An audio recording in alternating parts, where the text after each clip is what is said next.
बिगाड़ा काम बिगाड़ा। तीन बहुओं के रवैये से सासू माँ बहुत परेशान थी। दरअसल बात ये थी कि तीनों बहुओं में किसी बात को लेकर अनबन हो गई थी। तब से ही तीनों एक दूसरे से मुंह फुलाए रहती थी। ना कोई सीधे मुंह किसी से बात करती, ना किसी का कहना मानती। पड़ोसी भी इस बात को जानते थे और जाने कैसे कैसे बातें भी करते। इसीलिए सासू माँ ने तीनों बहुओं को तुरंत अपने कमरे में बुलाया। मैं कई दिनों से देख रही हूँ, तुम तीनों अलग अलग सारे काम कर रही हो। ये सब नहीं चलेगा, तीनों को मिलकर ही काम करना पड़ेगा। सास की बात सुनकर एकदम से बड़ी बहू बोल उठती है। नहीं मम्मी जी, मैं इन दोनों के साथ कुछ नहीं कर सकती। मैं इस घर की बड़ी बहू हूँ, फिर भी ये मेरा कहना बिल्कुल भी नहीं मानती। अरे जेठानी जी, जानबूझकर मुझे डबल काम करवाती है आप। और छोटी मुझसे टेढ़े मुंह ही बात करती है। इन दोनों के बीच हमेशा सैंडविच बन जाती है मेरी, और मैं हमेशा आलू की तरह बीच में मसली जाती हूँ।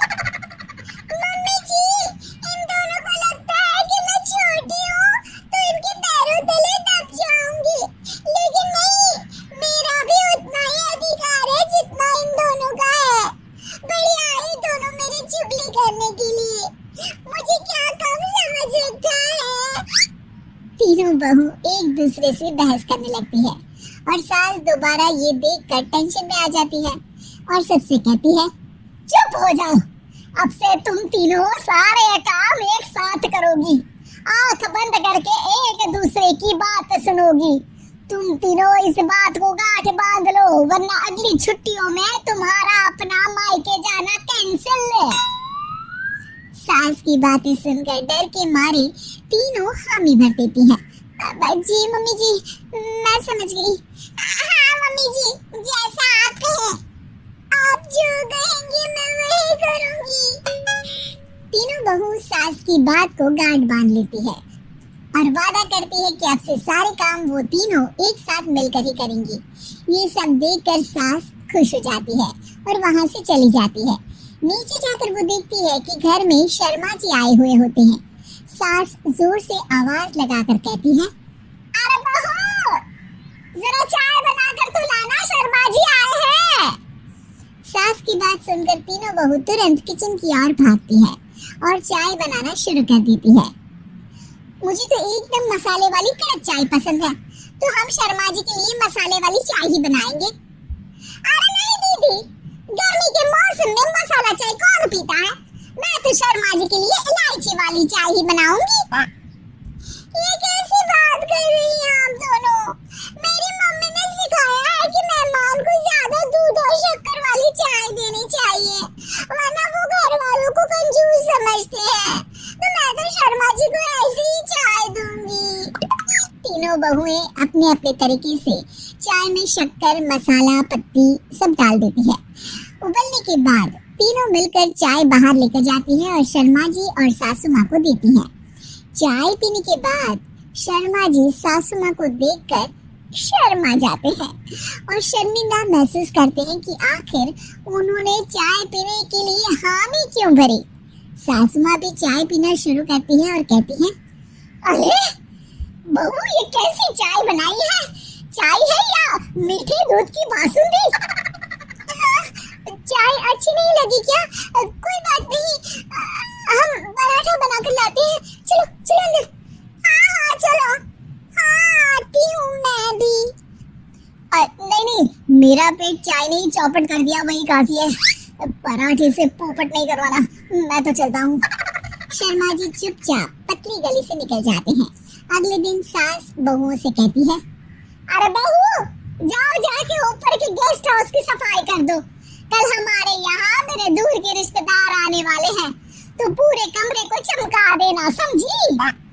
तीनों बहू सास की बात को मानकर ऊपर सफाई करने चली जाती हैं और तीनों कमरे की सफाई चालू कर देती है। बड़ी बहू मकड़ी के जाले साफ करती है, तो बीच वाली झाड़ू लगाना और छोटी वाली सर्फ डालकर जमीन धोना शुरू कर देती है। अरे दीदी, जेठानी जी, अभी मैंने पूरी फर्श धोई और आप फिर से धूल नीचे गिरा रही हैं। और मछली जेठानी जी, आप बिना झाड़ू की धूल यहाँ छटक रही हैं।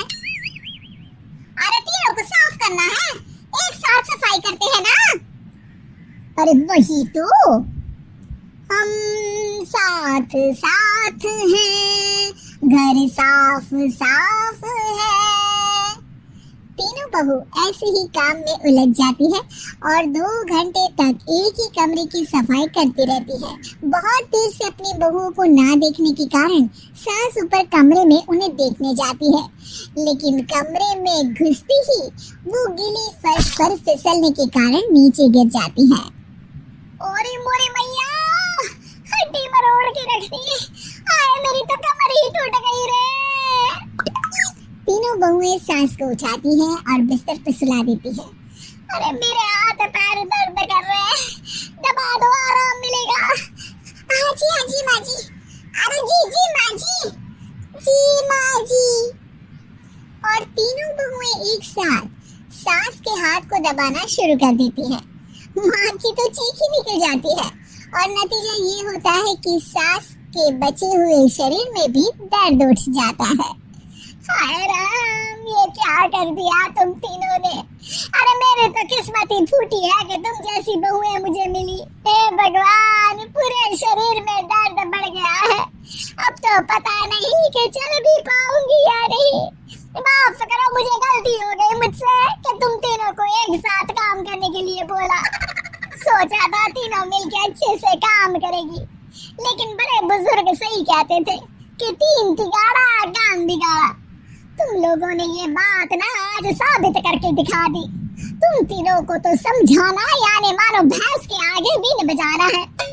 तुम्हें अकेले अकेले काम करना है ना, तो अब से तुम अकेले ही अपना अपना काम करो।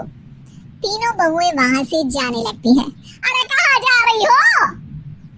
आप ही ने तो कहा कि अपना अपना काम करो, तो मुझे मुल्तानी मिट्टी लगानी है। अरे मुझे भी तो नेल पॉलिश लगानी है। मुझे ना मेहंदी लगानी है। सास अपना सर पीट लेती है और कहती है, अरे मुझे भी लगाना है कुछ। क्या माँ जी?